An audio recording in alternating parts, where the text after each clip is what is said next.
দর্শক, এই বিষয়ে আরও জানাতে রাজশাহী বিশ্ববিদ্যালয় ক্যাম্পাসে আছেন সহকর্মী মোস্তাফিজ রকি।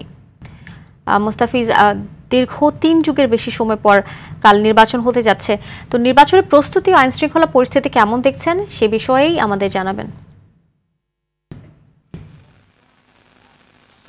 আফসানা, রাত পহলে আসলে রাষ্ট্র নির্বাচন অনুষ্ঠিত হতে যাচ্ছে। এরই মধ্যে নির্বাচন কমিশনের পক্ষ থেকে যে নির্বাচন পরিচালনা করতে যে ধরনের প্রস্তুতি দরকার সেটি সম্পূর্ণ এরই মধ্যেই করেছে। আমরা সকাল থেকেই দেখেছি যে বিশেষ করে নির্বাচন কর্মকর্তারা ভোট কেন্দ্রে গিয়েছেন। ভোট কেন্দ্রে গিয়ে তারা ভোট কেন্দ্রে যে বুথগুলি রয়েছে সেগুলো তারা দেখে আসছেন এবং সার্বিক যে ব্যবস্থাপনা সেটি নিয়ে তারা সন্তুষ্টি প্রকাশ করেছেন। পাশাপাশি আগামীকালকে সকালে 8:30টার দিকেই মূলত যে ব্যালট পেপার এবং যে ব্যালট বাক্স সেটি কেন্দ্রে কেন্দ্রে পৌঁছে যাওয়ার কথা রয়েছে।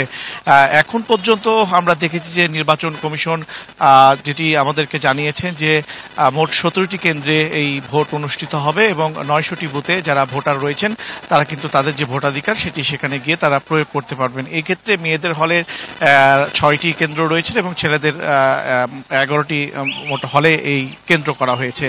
এবং নির্বাচন কমিশন আমরা দেখেছিলাম যে দুপুর 12টার দিকে একটি সভার আয়োজন করেছিল সাংবাদিকদের সাথে। সেখানে সাংবাদিকদের করণীয় বর্জনীয় কিভাবে তারা সংবাদ সংগ্রহ করবে সে বিষয় নিয়ে একটি আলোচনা সভা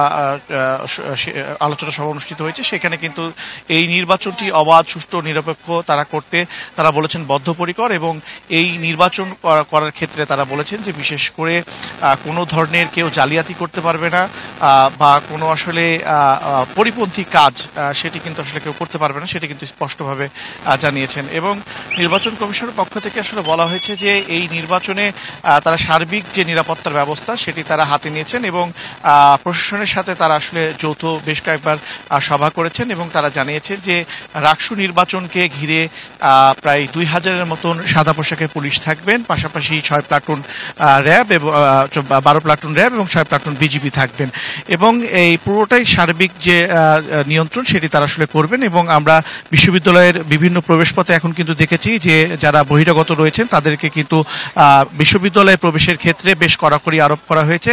এছাড়াও আমরা দেখেছি যে সুনির্দিষ্ট পরিচয়পত্র ছাড়া কিন্তু কাউকে আসলে বিশ্ববিদ্যালয়ে তেমনভাবে প্রবেশ করতে দেওয়া হচ্ছে না।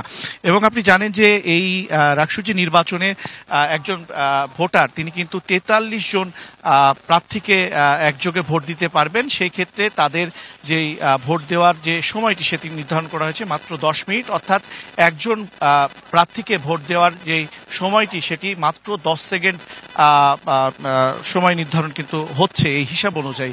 আর সেই ক্ষেত্রে কিন্তু নির্বাচন কমিশন বলেছে যে এতগুলো প্রার্থীর যেহেতু নির্বাচনের প্রার্থীদের নাম মুখস্থ রাখা সম্ভব নয়, ইচ্ছে করলে তারা চিরকুটে লিখে নিয়ে আসতে পারেন অথবা প্রার্থীরা ইচ্ছে করলে তাদের প্যানেলের যেই প্যানেলটি রয়েছে সেটি ইচ্ছা করলে তালিকা তাদের হাতে ধরিয়ে দিতে পারেন। তবে এখন পর্যন্ত আমরা দেখেছি যে বিশেষ করে রাজশাহী বিশ্ববিদ্যালয়ে যেহেতু 35 বছর পর এই রাষ্ট্র নির্বাচন অনুষ্ঠিত হচ্ছে, এক ধরনের যে উৎসবের আমেজ সেটি কিন্তু রয়েছে। পাশাপাশি বিশ্ববিদ্যালয় প্রশাসনের পক্ষ থেকেও যে সব ধরনের যে ব্যবস্থা রয়েছে সেটিও কিন্তু রাখা হয়েছে। এবং আমি মহানগর পুলিশ কমিশনারের সাথেও কথা বলেছি, তিনিও আমাদেরকে জানিয়েছেন যে তিনি আসলে এই নির্বাচন ঘিরে কোনো ধরনের ঝুঁকি দেখছেন না। পাশাপাশি তিনি বলেছেন যে পুলিশ পাশাপাশি গোয়েন্দা সংস্থার যারা সদস্যরা রয়েছেন তারা কিন্তু এরই মধ্যে কাজ করছেন এবং রাজশাহী বিশ্ববিদ্যালয়ে যে রাষ্ট্র নির্বাচন হবে এর 200 গজের ভেতরে কিন্তু সব ধরনের সভা সমাবেশ এবং অবৈধ অস্ত্র এবং বৈধ অস্ত্র বহনের নিষেধাজ্ঞা জারি করেছে। তো এই ছিল আমার কাছে রাষ্ট্র নির্বাচনের ভোটের আগামী দিনের সর্বশেষ। ধন্যবাদ আপনাকে।